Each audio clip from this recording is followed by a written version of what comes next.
อนหมอลำนั้นเหมือนดังสวรรค์เทียบพร้อมสุขสันต์เธอคงสุขที่วันหลังน้ำสังฉันยังไม่นั่งเป็นสักทีหัวใจที่มี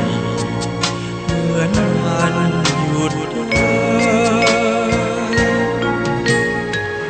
เธอคิดถูกแล้วที่ไปจากกันจึงพบสวรรค์ให้เธอเพลิดเพลินฉันไม่โกรธแค้นที่เธอไม่ปลีกทางแน่ใจเหลือเกินฉันต้องหม่นหมอง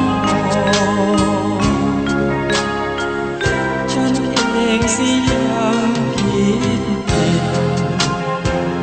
ตัดใจสักนิดแล้วลืมเลิกคิดไปพอเดินไปตามทางของเราดีกว่าก็จนนี่นาใครจะมองไม่มีเพื่อนพอให้เธอสุขสันต์แต่ฉันอยากถามสักคำก่อนไปบอกฉันใช่ไหมเมื่อครั้งก่อนนั้นบอกว่ารักเธอฉันเองก็เชื่อจึงโศกสันรักกันลืมกันหรือเห็นมันธรรมดา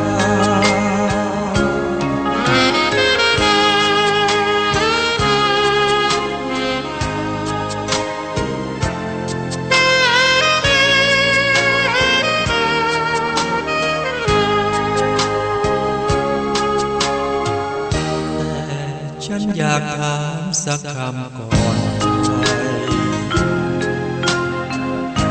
บอกมันใช่ไหมเมื่อครั้งก่อนนั้นบอกว่ารักเธอ